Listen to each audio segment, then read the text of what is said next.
Christy. Hey, Edith. What do you call a 100-year-old wizard who never wears shoes and lives on garlic? What?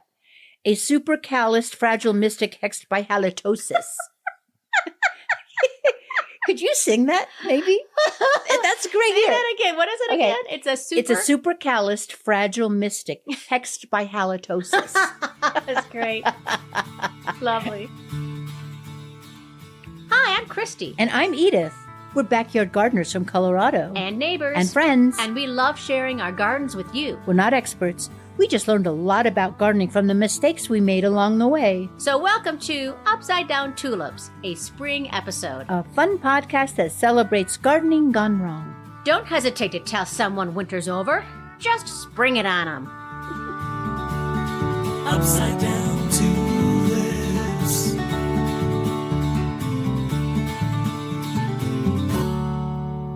Hello, gardeners. And wannabe gardeners. And people who love to be trendy. We're trendy now? Yes. Oh, I did not realize that. We are. Yes, Edith, you are a trendsetter. Well, I'm having miscellaneous fun, it says here. Oh, yes, you're looking at our outline where it says I'm we're supposed to be looking at the doing outline. general hellos and greetings and miscellaneous fun. Yes. Okay, that's just us talking to each other. Exactly. Okay, Very well, I'm good. having fun, you. Yes, I am, Edith. Tell me. This is, we've had over 50,000 downloads of our podcast. Wow. Technically- Congratulations. Technically 51,200. That's very good. And this is episode 123. Unbelievable. 123 Unbelievable. episodes of us talking about our gardens. Mm-hmm. And we always find something new to say, right? Yeah, because the garden is ever changing. Ever changing. Teaching us something new every Surprising time. us, dying on us for no reason. We have no idea what the heck's going on out there. I know, right? And this episode, this very special spring episode, we're talking about everything that's new. What are we trying new in our gardens? Yes. What new tips and techniques and tools do we have? What are some of the kind of weird and funky garden trends that are out there? And if we run out of things to say, we'll just lie. We'll just make stuff up. That's Right? People will never know. How will they know? They won't know. No, we wouldn't do that to you guys. We wouldn't do that to you. And, you know, you might have noticed Christy's very talkative. So we'll have stuff. You know, when I was little, I think I was a little chatterbox. I was a silent Sally. Were you? Yes, I never spoke. Can you believe it? I remember once a teacher actually put masking tape over my mouth. She'd be in jail these Oh, days. Talk about a she would be. trend. I know. We don't do stuff like that anymore. Oh my gosh. Wow. Well, friends, if you're listening to this on or just around National Gardening Day, we hope you'll celebrate by doing some planting, tend to your garden, visit your local nursery. Lots of fun things to do on National Gardening Day. Yeah. And also we have some advice later from Mother Nature herself about being careful what you plant. Spring can be tricky. Oh, that's very true. Very true. Yes. A general rule of thumb is you should kind of wait to do your spring cleanup until the temperatures are consistently in the 50s or higher. Yes. And tell us the important reason why, Christy. Because of all the little bugs and pollinators and ladybugs. They haven't had a chance to unburrow. Is that the word I'm thinking of? They're in that garden stuff that we Yes. haven't cleaned up yet. That's their little homes. So yeah, you're right. In Denver, we're there. We have been there for a while, haven't we? My Yeah. goodness, it's It's 80 warm. degrees today. Yeah. Wow. Yeah. But not still the end of a cold snap. It still could happen. Absolutely it could. That's why we're always careful. And that's why we say spring is tricky. Yeah. You know, April is one of our snowiest months. It's supposed to be. So is March is supposed to be the snowiest. we didn't got get almost anything. nothing. That's why I'm sprinkling right now as we're sitting in the basement recording. I thought things felt dry. They do feel dry. We got a little snow a couple weeks ago, but yeah. things feel dry and I'm a little nervous. We're going to have to do a whole episode on taking care about climate change and little things we found that we can do. Yes. Because that's becoming a bigger issue every year. Because it's about not enough water or too much water, depending upon where you live. Yeah. Or it's about too hot. Yep. For too long. Yeah. It's hail. Yeah. Tornadoes. And you know, extreme it's weather. very daunting, but rather than be daunted by it, we're just going to try to chip away at little things we can do. Yeah. You know, And plant different things maybe too, because yeah. we've said this before, we used to be zone 5B in the Right. Denver metro area. And now we're considered to be zone 6. Yeah, that's a big deal. It is somewhat nice that there are more things that we can plant. Yeah, for those people that like the heat. I'm not one of those people, but okay. Right. Well, so it's dry. It's hot. What else is going on in your garden, Edith? Oh my gosh. Christy, being as solidly unemployed as I've been, so much is going on in the garden. I have planted, there's radishes up everywhere. There is the Marvel of the Four Seasons, my favorite butter lettuce. Yes. Everywhere. What else? What is that? Escarole. I have escarole everywhere. I have 3 spinach plants that overwintered. Really? I have 3 Swiss chard that overwintered. They look like they're growing in June. So that's kind of the upside, if there is one, of climate change. Did you let these greens all just, besides the ones that overwinter, did you let, like your Marvel, did you let that just self-sow? Yeah, it all self-sowed. Wow. Yeah. And apparently it's going to do that for the rest of my long life. There's no stopping it, Christy. They just march across, which is fine, because what I've been doing is, what they get. So there's like 1,000 of them in a little square inch. So you can either thin them and eat the thinnings. Of course, that was exaggerating, folks, but they're very crowded. Or I'll take a plug like you do with flowers, and I'll put it somewhere else. Yes, I will see which plant is strongest, and that one gets to have the space. Love it. So that I'm going to have a whole, what is it called? A head of lettuce. Head of lettuce. Yes. Yes. So I'm doing that, and the overwintering, I'm going to keep my eye on that very closely from here on in, because that will dictate how I plant in the fall. If it can come up and there's a 1-2 inch seedling in the fall, and if it can live through the whole winter, that's good to know. Yes. Which is what the spinach were. They were just tiny. The Swiss chard, however, were already big, and I've already eating them last year, and they maintained through the entire winter. Wow. And I'm eating them again. That's great. It's really amazing. That you talk now.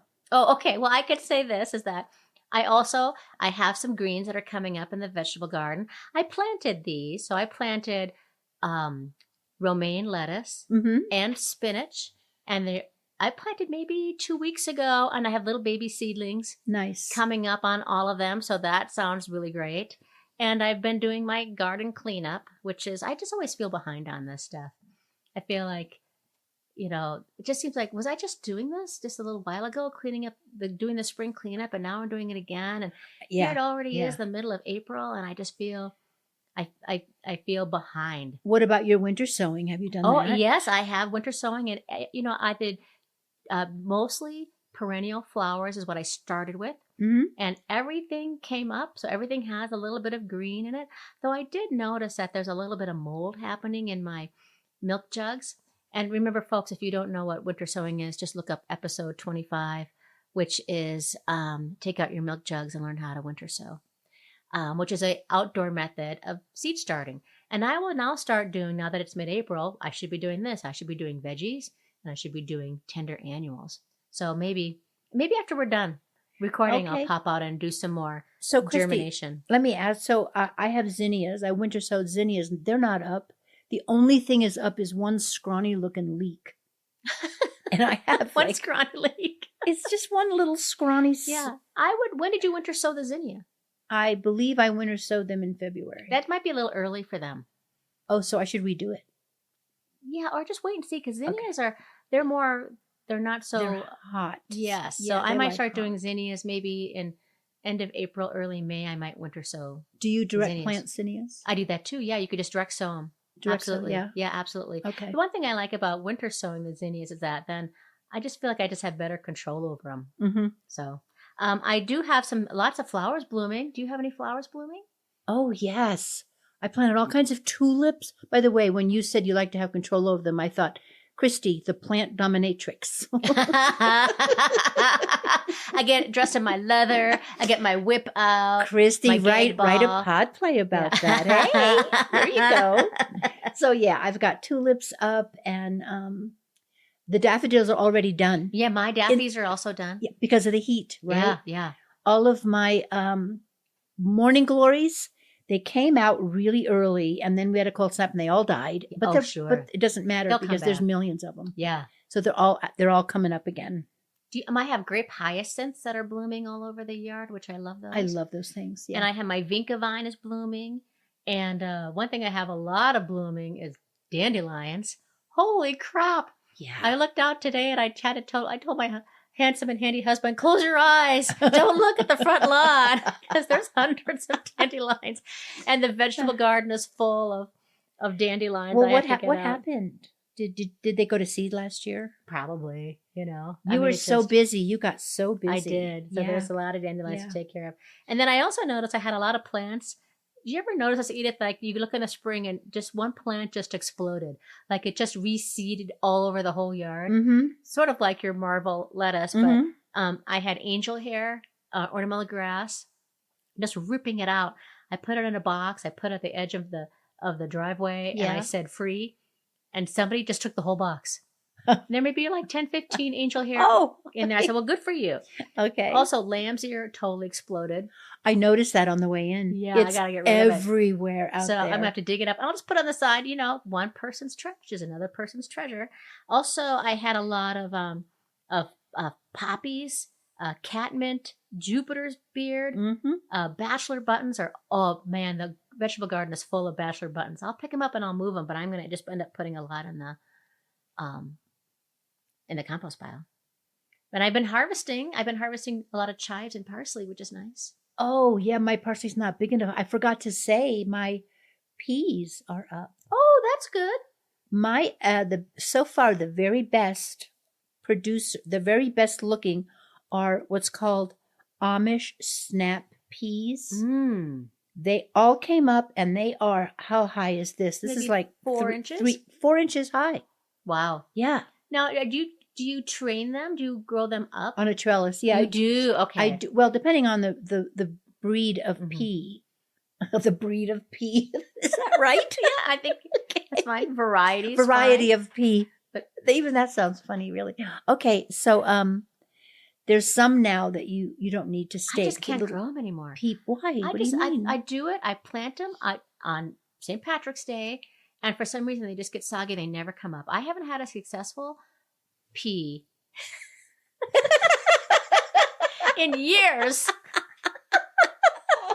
Okay, wait. So, did you plant them this year? No, but I'm done. I'm trying to take a break because it was too much heartache. Oh, I'm so sorry. I had to take a pea break. Okay. We're sorry, ladies and gentlemen. Let's just do a blanket apology. Yeah, we're sorry. We're sorry. Okay, we're going to get serious again. And then I had a bunch of things I noticed that died. Just straight up did not come back. So I had some thyme plants. They're done. And thyme doesn't last forever. So the thyme plants, they just got woody. And I said, so it's a good thing I winter sowed some. So I have some I can replace it with. And then I had a blue miss spirea, beautiful. Got too woody. And I'm looking at it and I'm like, I don't see any. Everything, all the other blue miss spirea looking happy and like they're leafing on. This one is not. So I bet I'm going to have to rip that up. And then I had a wormwood. It's called Powys Castle Artemisia, which is a beautiful silvery, feathery type of xeriscapic plant that I just like because it has a different texture and it looks nice and it's native. But they last maybe 3 years and then they're just done. And these plants, they lasted 2 years and they went, they're out. Christy, they're dead. Speaking of things that don't last long, I thought I saved it, but I didn't. I killed my rosemary again. Christy, I killed it in 2 different ways. Oh, no. 2 different ways. First of all, before the winter came, I cut off a big stalk of rosemary and stuck it in water. I had 3 stalks in water. Did it root? One of them rooted. Oh, nice. And I have to say this, ladies and gentlemen out there, if you have rosemary, stick it in water. It is usable for months. Oh. months. Nice. It stays fresh. But anyway, so it rooted. I was so excited, and I waited and waited till I thought the roots were big enough, and I transplanted it inside to a little pot, and it died just like that. Yeah. Boom. It probably didn't have enough sun, and it didn't have enough Root. I should have waited. or humidity. Yes, I should have waited. I should have done. So a this lot is of the third things. rosemary plant since we started doing the podcast. If we've been doing it for 3 years, then yes, I've killed it every year. Every different Well, ones. no, we've been doing this since 4 years. 2020. Oh my gosh, 5 years. Yeah, I've killed it every year. Okay. Well, You're something. consistent. We're And consistent. you know what? How yeah. much is a rosemary plant? It's $5. I know, but it's the idea. I know. Darn Yes, it. I understand. You know what? I shouldn't laugh because I don't know if I haven't gotten to that part of my garden yet to see if my rosemary plant is alive. Did you do anything to protect it over the winter? Oh, look at you over Did you? there. That was me being judgmental. Yeah, I could feel it. Could you feel that? I did cut it back, Okay. which you're supposed to do, and I mulched it. I probably should have covered it. I probably should have wrapped it with something. So Yeah. I'm not going to be too judgy on yours because I I won't be cannot judgy. confirm or deny if mine's alive. Okay. Okay, that's enough for our garden updates. Yes, that's good. Okay, so friends, if we say things that you have no idea what the heck we're talking about, please go to our website and check out the sometimes funny but always informative Upside Down Dictionary at upsidedowntulips.com, or we'll put a link in the show notes. And don't forget our back catalog. 122 episodes. Oh, I was going to say thousands, but I exaggerate. Okay. Also, we have fun stuff on Facebook, Instagram, and Pinterest. Now, this is going to be super fun. So we're bringing back one of our favorite pod plays that I think is from like one of the very first, but maybe the first handful of episodes we ever did.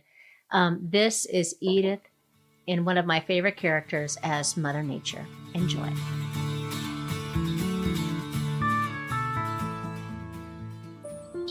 Hello, Mother Nature here.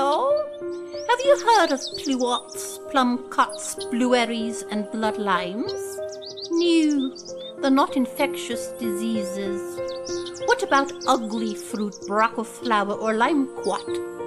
No one would blame you if you think these are sophisticated insults. You limequat! But no, these are not insults. These are hybrid fruits and vegetables found in many a fancy produce section. Now here's a tip from Mother Nature.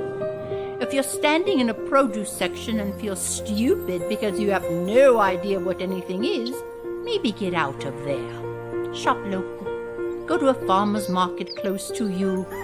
Ah, there you are, at the farmer's market with simple and well-known fruits. How'd you like them apples, fancy produce section?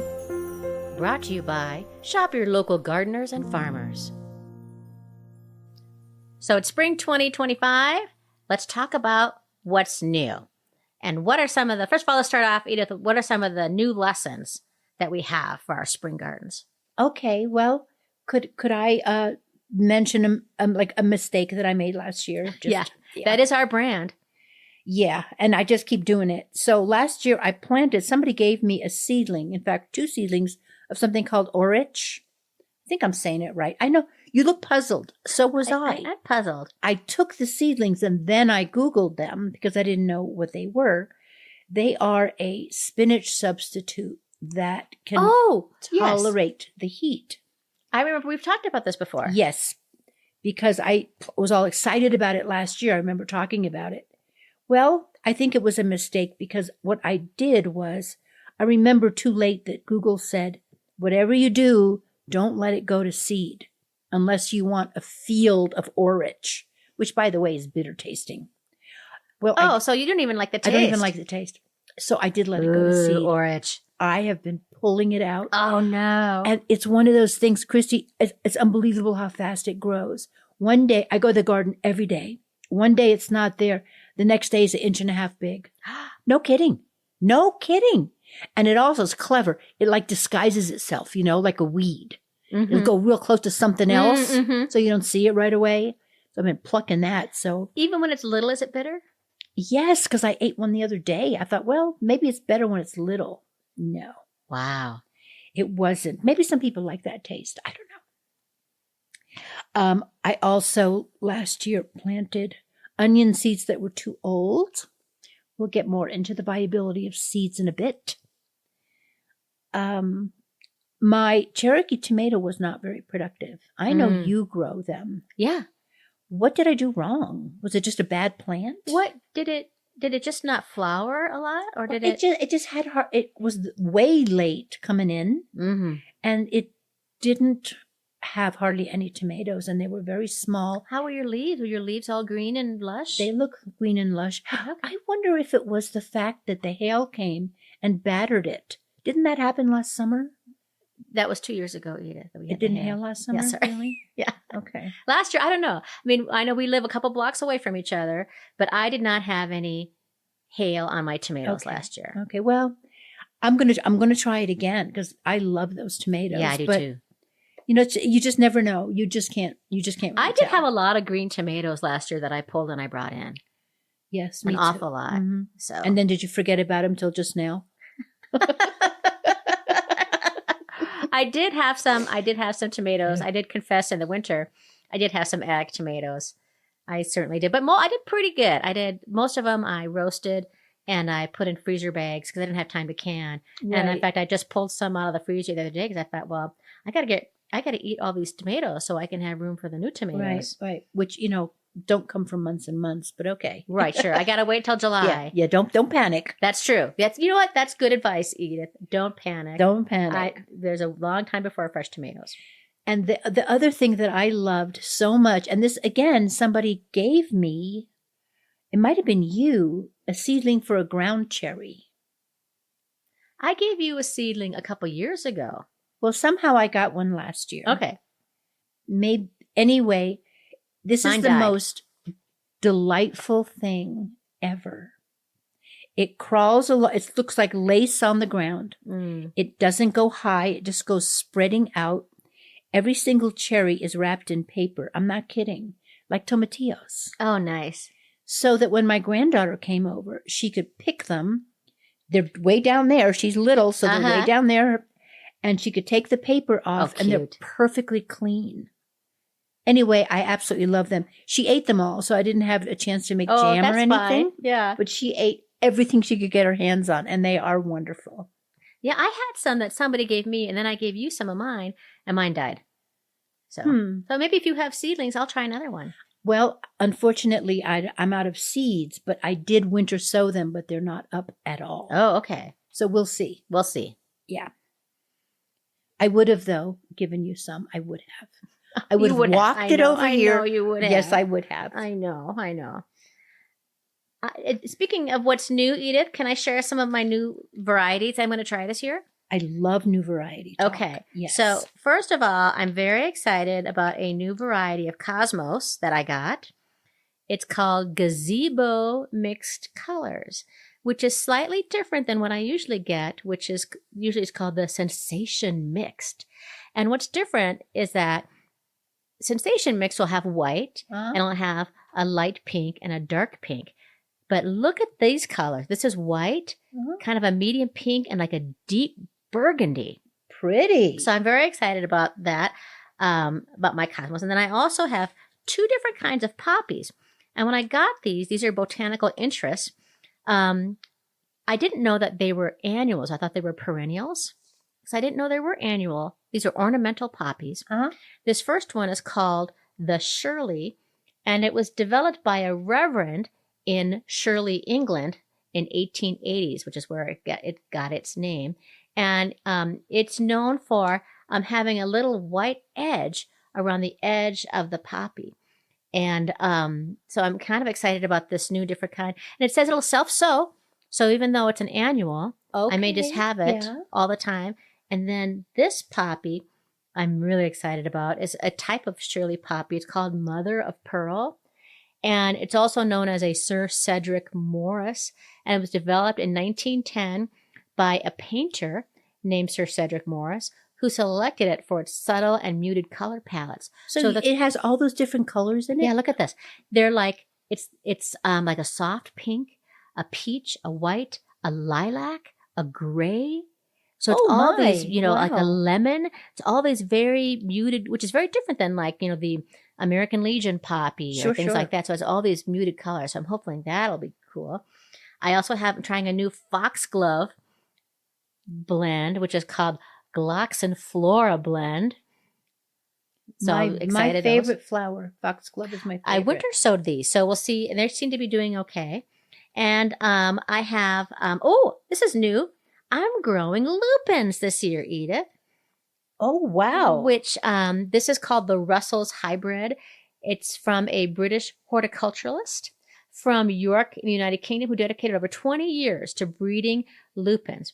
And he did it by natural pollination, so likely just by bumblebees, and to develop the hybrid. So he just pulled off the plants that he deemed unacceptable. Wow. And so I'm excited about lupins. Of course, if you live in Colorado, that's very popular up in the mountains. And so I'm looking for some lupins. And then finally, I'm doing an experiment on romaine lettuce. Because usually what I do is Paris lettuce, Paris romaine, which is known to grow very quickly. But I'm doing a different kind, also brand new this year, called Vivian. And why Vivian is different is that it is slow to bolt. That's the best. It grows slower. So I'm going to fast growing kind, which is Paris, and a slow growing kind called Vivian, which is supposed to be slower to bolt. And so we'll see. It's hopefully, good to, why not put, that's so clever to do both, right? That's the goal with my new varieties I'm trying. May I point out that you gave me, I think you gave me a seedling of a poppy last year, and it had one, and it got big, and it had the most beautiful big poppy on it. Was it sort of a orangey red? Deep orangey red. Yes. I have like 7 of them now. Nice. It's self-seeded. They will. Yeah. And that's great. My very favorite, I don't think I talked about this yet, my new go-to sauce tomato. My new, I always use my new Roma, I guess it is. Yeah. I always used to use the same that everybody else used. Last year, my neighbor gave me a seedling of an Amish paste. Yes. They're gigantic. Oh, are they really? They are, Christy, they are almost like as big as a beefsteak. That looks like a softball size that you're showing me. Softball and some of them bigger. Nice. And so productive. So this is going to be the only thing sauce tomato I plant now.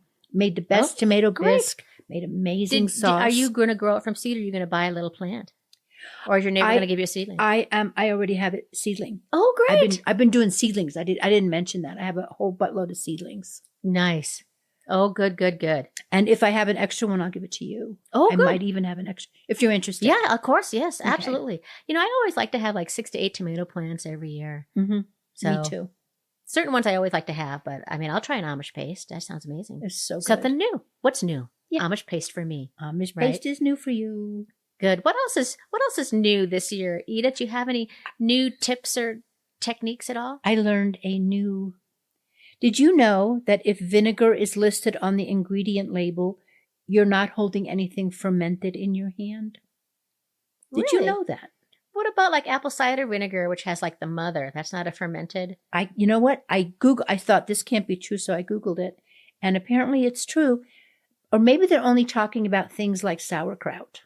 Oh, I have to get back to you on that. That does seem unbelievable, doesn't it? It does seem unbelievable. I think I was just thinking about vegetables.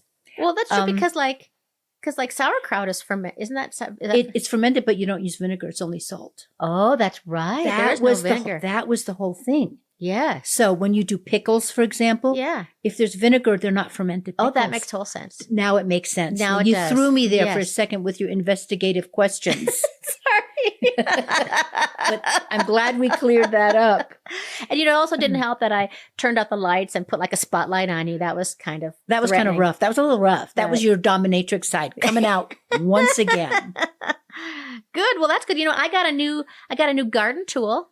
Oh no, what tool is that? This is my brand new garden fork that I'm showing that I love so much that I got from my handsome and handy husband at Christmas. I don't need jewelry. No, who needs Right? I don't nobody? need. I don't need fur coats. I don't know why anybody wants a fur coat anymore, but I don't need any of that stuff. He gave me what I love about this garden fork is like, look how sharp these prongs are. Edith. They're beautiful. When I touches the ground, it just goes right in, and it Oh, that's really nice. pulls back. That's very And nice. so, and it's kind of like evenly weighted, so it has a nice balance to it. It has a red handle because I'm constantly losing my. Yeah. If it has a wood handle, man, I bright lose colors, folks get bright colors. it. Yeah, so I love my new garden fork. Good.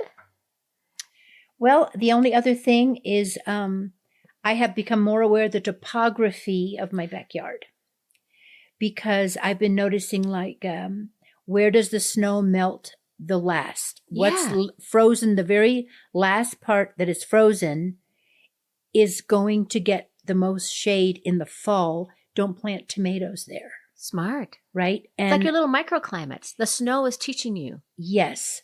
So the protection from the wind. Where's the protection from the wind, for example? If I'm going to be planting things that like peas that maybe I don't stake. Which places have I used the most in the past? Give them extra compost.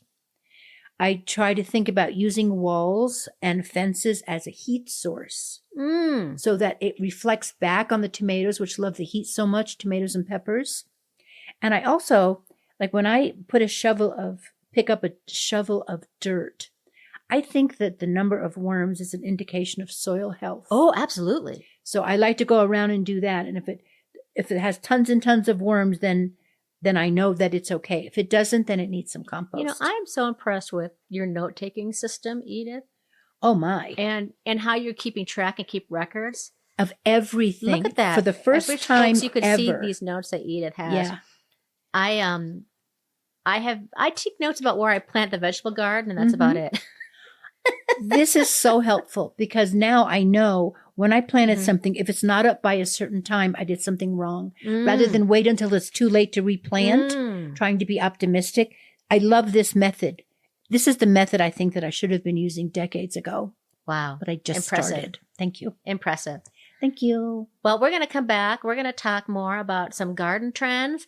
We're going to talk about, you know what the garden color of the year is?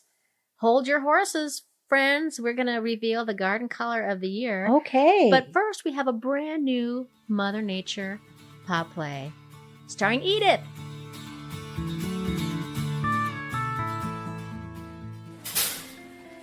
Well, hey there, wild thing. Mother Nature here. And I see you strutting into the garden center like it's a Vegas buffet. Eyes wide, cart full, heart saying yes, while your frost dates say absolutely not. It's cold spring fever, sweet pea, and it happens every year. You go in for one packet of seeds, and next thing I know, you're wheeling out a limequat tree, 17 bags of Phoebe's Choice moist soil, and something called an herb tower vertical ecosystem that you definitely don't have room for. And don't think I didn't see you grabbing that 6-pack of zucchini like it's no big deal. Honey, 1 zucchini plant is a commitment. 6 is a full-time job with HR paperwork. Here's your tip from Mother Nature. When shopping in spring, remember, it's a marathon, not a sprint. Make a list, stick to it, and maybe don't buy every blooming thing with a cute label and a pun. I soiled myself, really. Oh, and check your last frost date before you plant that tomato, because I will hit you with one more cold snap if you get cocky. We love a little drama. All right, my little seedling. Shop smart, plant wise, and maybe leave a few petunias for the next fever-struck gardener. Now, if you'll excuse me, I have to go wake up the tulips. Bye-bye. So we're talking about all things that are new. Mhm. And Edith has some new information that's really important about seed viability. I should have known this years ago before I started planting like 20-year-old seeds, Christy. Seriously. Oh, no. Well, you know what? I've done it. Isn't there a seed repository in the north of Norway? We talked about this Yes. once.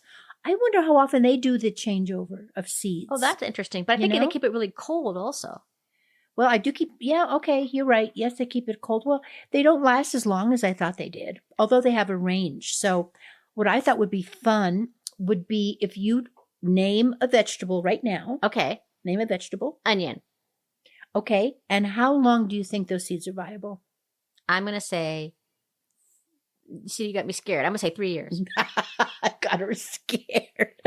Well, some of them are only viable for 2 years. Oh. The range is, and this is interesting, 2 to 7. And I think that's because there's so many different varieties. Right. So many different varieties. What do you think that broccoli, what do you think the viability for broccoli See, is? I have broccoli seed that's 5 years old. 2 to 5. Really? So get rid of them after this. Yeah, or plant them really quick. What about beets? That's a beet is a pretty hefty seed. It is a hefty seed. It Good is a hefty thinking. seed. Good thinking. So that must be, because it's a hefty seed, means that it doesn't last as long. So I'm going to say 2 years. It means the opposite, actually. Oh. I thought you were going to go with strong, big seed. Oh, strong, big seed. 6 to 10 years. Okay. And that's an interesting point of how big the seed is. That's interesting, Christy. Okay, interesting. Okay, so if people want to find out, they can surely Google things. But you should double check. But double check, because it's not on the back of a seed packet. See, now this is interesting because I have a neighbor on the other side of us, and he works, he's in high school, and he works at Ace Hardware, and he says, Christy, we're getting rid of all these seeds because we're at the end of the season. Would you like them? And I'm like, oh, sure, I'd love them. I'll take them. He gives me this huge, like a foot high of seeds, and I'm so excited. Yeah. About 20 of them are parsley. Oh. Which I have enough parsley. Yeah, plus it self-seeds every 2 years, I believe. Right. About another 20 of them are cilantro, which is fine, I guess. If you have extra cilantro, I'll take it. Oh, yeah, I'll give you today. some. Another 20 of them are, chives. Well, like, let's be honest, we have enough chives to last us, right? Yeah. A couple of okras, and then onions.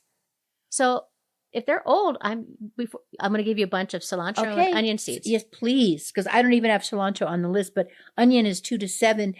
I'm going to say one more thing. What do you think the longest viability is? We already gave you a clue. I'm going to say corn. You're right. Ding, ding, ding, ding, ding, ding, ding, 10 years to more than 10. That's nice. It starts at 10.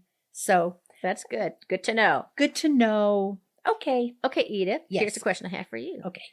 Because I know you're dying to know. Do you know what was revealed by Garden Media's 2025 Garden Trends Report of the garden color of the year? Green? No. I didn't know there was a garden color of the year. I'd never heard of this. What is apparently it? there's a paint color of the year too. This I knew. I knew the paint I think color. this year it's like mocha or something like that, which is not a very good garden color of the year. No, no. Okay, drum roll please. The color is teal. Teal? Which is a unique color for the garden, I think. What grows that's teal? Well, you know what I was thinking was like broccoli can be a little teal-like a blue-green. Yeah, yeah. Or like a Swiss chard. They just make this stuff up, don't they? Yeah. It's really, really absolutely ridiculous and useless. But okay. Right. But there's some succulents. There's an ornamental grass that's called blue fescue. I have that in my yard. It's kind of a blue-green. I think if there's not a contest and a winner, then I would not engage in this practice. Well, you could also, if you want to be trendy in your garden, you can use it as a pop of color for like your planters, or how if you want to paint your lawn furniture. You know what? That's a beautiful color for lawn furniture. That's the thing, because it goes really good with green. Yeah, it's kind of like it's like a turquoisey color, like almost like that. You know when copper has a patina, that could be kind of pretty. Yes, I love that word, patina. Yeah. So, anywho, okay, what other trends do we have? Well, a big trend this year that is called the Shaggy lawn. I had never heard of this before. No. It's not like the 70s carpet, is it? The shag carpets? Is it? Yeah, I think what it it's similar because it's a movement toward less manicured, more natural lawns filled with more diverse plant species. Oh, yeah, I'm all for that. So it's not a manicured lawn, Mhm. but it's also not like let your front yard go to crap. Mm-hmm. It's kind of like the in-between. It's casual. That's good. It's like we're working our way towards more meadow-like, Yes, but not Right. quite meadow. but not meadow yet. We're working. It's like the Yeah. interim. So what people say with the Shaggy lawn is what you should do is you should transplant clover or dandelions. Now some people transplant, I kid you not, dandelions, which Wow. I might not do that, but But you might use it as an excuse for your front lawn. that's true. That's right. I have a Shaggy It's lawn. deliberate. It's a delicious, right? But also, if you're reseeding your lawn, it's recommended that you use like a hard-wearing grass variety, like a perennial ryegrass. Mhm. So that's more xeriscapic. That doesn't, need so much water. That clover is trending. Actually, I'm thinking about my neighbor Yes. Victoria. Uh-huh. Instead of grass now, it's clover. Ooh. And I across don't think I've noticed that. yeah, Okay. across the street, she had clover, and she apologized for it. I'm like, oh no, Now she's trendy. no, she ripped it out Oh, no. and she put in artificial turf. That is also trendy. People are doing that. A lot of people are doing that in Colorado, in Arizona, New Mexico, and Texas. I know the motivation. They're putting down, that is also a big trend, which I don't think I'm for it. It's terrible, and I'm going to tell you why. I did some research on it. First of all, I know they're doing it out of a good place. They're doing it because you don't have to water. Mm-hmm. But here are the downsides. Artificial grass is made from petroleum and old tires. Scientists have proven that the amount of plastic in tires is what's causing what they're calling plastic rain, which is why we have microplastics through our whole bodies. Yeah, we all do. And it's only getting worse in the brain and through the whole body. So if you put it on your front lawn, it will degrade. Everything that man makes Yeah. does. And now we're breathing yet more plastic. Oh, and that's right across the street from you. And it's right across it. And it's very bad. It's a very bad thing. Second, we kind of said that. Yeah. Bad for respiratory health, bad for our climate. Third, it kills the biome underneath it because it gets so hot. Oh. So it's going to kill all your little microbes, Yeah, all your yeah, worms yeah. and stuff, or they'll move away. It creates dead zones in the soil. And that's the difference between soil and dirt, friends. Is that soil is alive and dirt is dead. And when it's dead, then it no longer absorbs CO2 or stormwater. So then when you have a lot of rain, like we're getting rain in parts of the country that are ridiculous, it will just run off into a flood rather than being able to be absorbed. Fourth, artificial grass heats up the surrounding environment. It gathers and emits as much heat as black asphalt. Wow. Yes, which is a terrible thing when you consider we're trying to lower the temperatures, Yes. not rise them even more. So if you're considering getting turf, artificial turf, just think it through. Make sure that's what you want. Yeah. And consider you can still be trendy by getting a Shaggy lawn. You can get a Shaggy lawn. You can get a xeriscaping, which is Right. made to save water. Right. But, if you get this artificial turf, it's going to make you do things like put in fake pink flamingo statues. And then they're going to be there all winter, this bright green lawn with the pink flamingos. I like the pink flamingos. In the Oh. deepest of winter, it just looks weird. My aunt would always have pink flamingos, and in the deepest of winter, she'd put little Santa hats on them in Minnesota. Oh, see, that's funny. Okay, another big trend is moon gardening. Edith, you are a trendsetter because you've been talking about moon gardening for several years here on this podcast, I which is have. the practice of planting and gardening according to the lunar cycles. How is your moon gardening going? Well, I kind of gave up on moon gardening because I didn't really see I didn't see a big enough difference. I do, however, get my hair cut by the moon cycles now. No, I do, seriously. That's right, yes. Because when it's waning, Mm-hmm. then I get it cut so it doesn't grow so fast.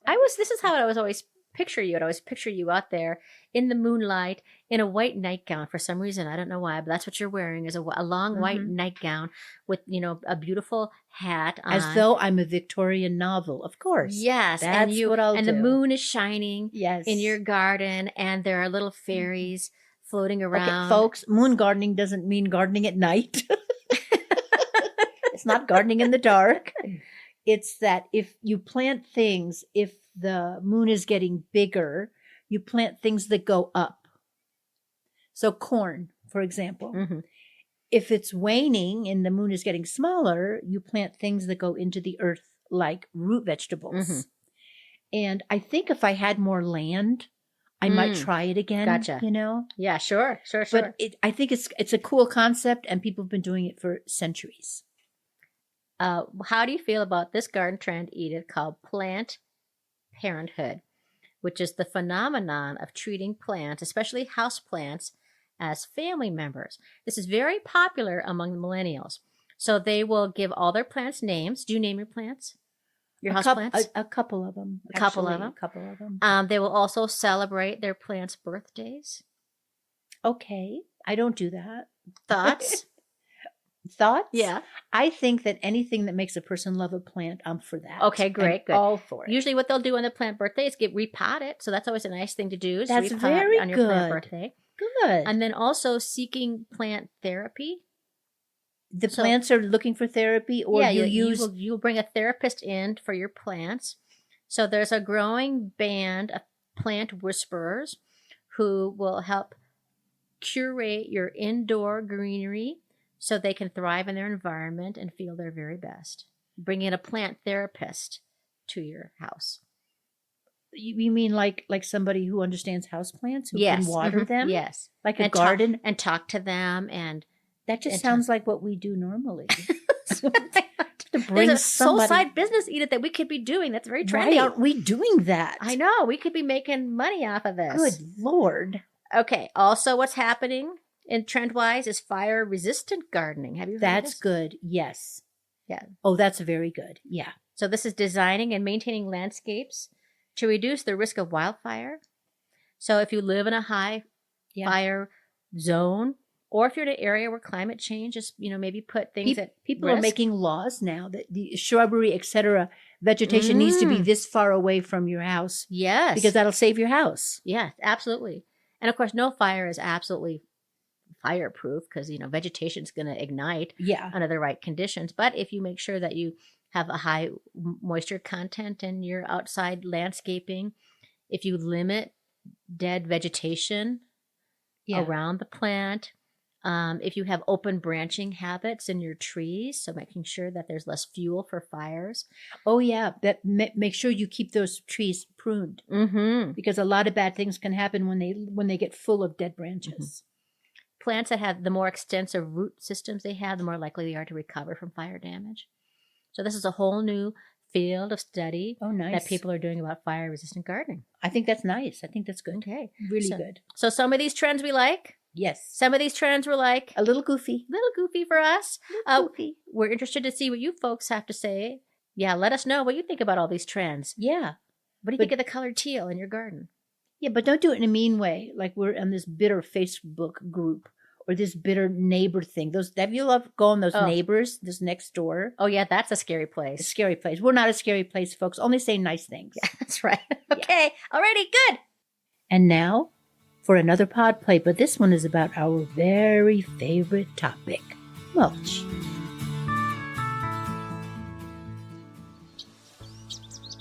Hello, petunias. Mother Nature here. Let's talk about mulch. Yes, mulch. That humble, crinkly blanket for your soil. Not to be confused with mulch ado about nothing, which is what happens when someone panics over a sweet little slug. Now, I know what you're thinking. Mulch is boring. But you know what else is boring? Weeding. And do you know what mulch does? Stops weeds. Boom, magic. Mulch keeps your soil moist too, which is important because while I can make it rain, Sometimes I'm busy orchestrating a double rainbow in New Zealand or convincing a squirrel not to fight a crow over half a Pop-Tart. I have range. And let's be real.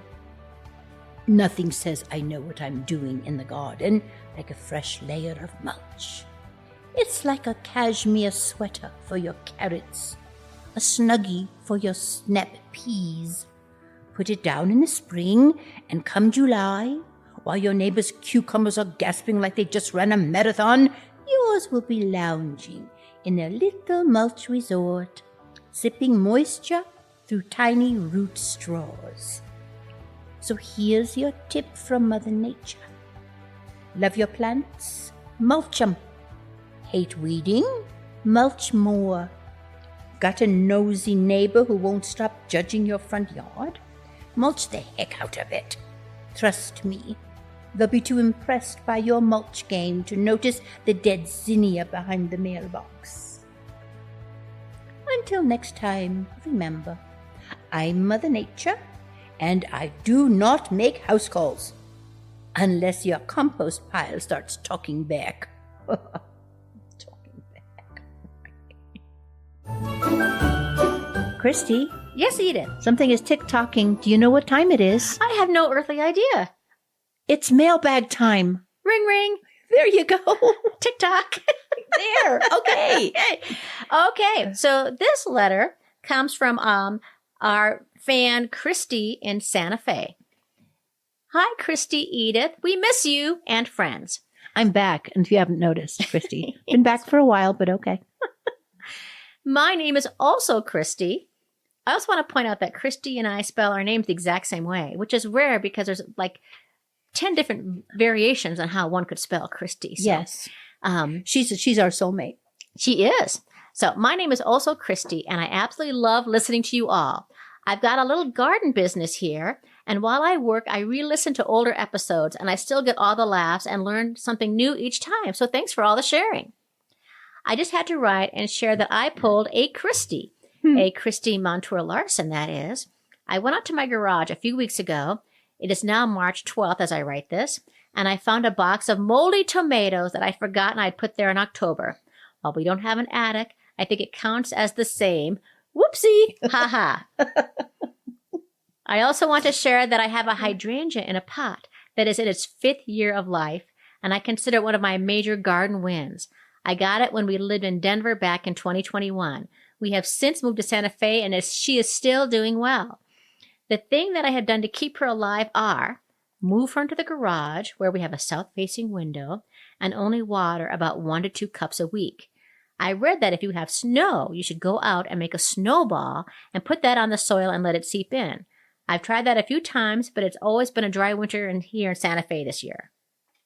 And to share a garden fail, I purchased a sun gold raspberry in the summer of 2023 from a nursery here and enjoyed delicious raspberries that fall and was really looking forward to having more and more as the bush grew. But in 2024, she turned into a blackberry bush. Apparently, some companies graft raspberries onto blackberries since the blackberry roots are super tenacious compared to raspberries, which I did not know that. Did you know that, Edith? No, I didn't know that. I knew that about That's roses. just wrong But, yeah. to do these things. Anyways, I don't want blackberries, and I just got 2 more raspberries that I'm putting in a raised bed in hopes that they will stay actual raspberries as the years go on. Okay, that's it for now. Thanks for being so great. Cheers, Christy in Santa Fe. So isn't that interesting? Yeah, how can they should not never do something like that. And Christy, I also grow raspberries. This is very much like you are a soulmate with your hydrangea. How do you say? Hydrangea. Hydrangea. Which I'm impressed because as people know, I can't grow a hydrangea to save my life. And the fact that she's having it for 5 years in a pot. Wow. Well, that's Santa Fe though. That's a nicer. That's Santa Fe, yeah. You know, but I do think it's very impressive. And I'm also love hearing that she had sort of a moldy tomato garage moment. It doesn't matter, where it is, it counts if it's an attic, your garage, a crawl space. They're just magical places where things go to be forgotten and rediscovered with a little touch of horror in it, That's Yes. awesome. Impressive, Christy. Thank you so much for writing. Yeah, thank you very much. That was a really nice letter. what should people do if they also have a nice letter, Edith? They could send it to us. They could. That's true. Right, because the postman always rings twice. I don't think they know how much we appreciate letters. We do. We love them. We love them. So you could write to us at upsidedowntulips.com or at upsidedowntulips@gmail. Don't make us write our own and pretend it's from you guys. Oh, see, again, here comes the lies that you were promising, right? You said we were going to lie. We could lie. We could lie, but Don't please, let yes, us do that. You Yeah. won't like the result. let us know what you're doing new this year. What garden trend are you following? We'd love to hear from you. Yes, we would. Thank you very much. I'm so far behind in all my garden tasks. I need some inspiration. Oh, if only there was somebody who could... Wait, Edith, could it be you who has inspiration for all of us? Yes, I do. It's not my original one, but I found a beautiful piece of inspiration. This is from Wendell Berry. He is a poet and author and a farmer. And he says, a person who is growing a garden, if he is growing it organically, is improving a piece of the world. Wendell Berry. Isn't that what we need wonderful. right now? Yes, because that's what we've said. Like, we can't change the whole world, but we can just change our own little yard. Yes. Wonderfully said. Beautiful, Wendell Berry. Thank you, Wendell Berry. And thank you, everybody out there, ladies and gentlemen. Thank you for listening. We are Edith Weiss and Christy Montour Larson. A big thank you to our garden party. We wouldn't be here without you. And thanks so much to Denise Gentilini for composing and performing the Upside Down Tulips theme song. Without her, we'd have silence. Want more? Go to denisegentilini.com, or you can find that link at upsidedowntulips.com. And join us in the summer for a new episode about gardening that will delight and amaze you. Don't forget, if you make a mistake, Your garden will forgive you. Upside down tulips.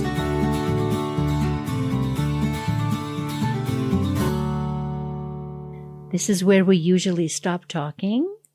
But we like that inspiration so much, I found a piece of a poem that he wrote. So either you can stop listening or you can listen. It's like 30 seconds long. It's called The Peace of Wild Things, P-E-A-C-E, by Wendell Berry. When despair for the world grows in me and I wake in the night to the least sound, in fear of what my life and my children's life might be, I go and lie down where the wood drake rests in his beauty on the water, and the great heron feeds. I come into the peace of wild things, who do not tax their lives with forethought of grief. I come into the presence of still water, and I feel above me the day-blind stars waiting with their light. For a time, I rest in the grace of the world, and am free. Beautiful, Edith. That's so beautiful. The peace of wild things. Yeah. This inspires me. I'm going to go out into the garden And lie in it. and lie in it. Let's roll around in it. Could do that. Do that like my cat. Thanks, everybody. Okay.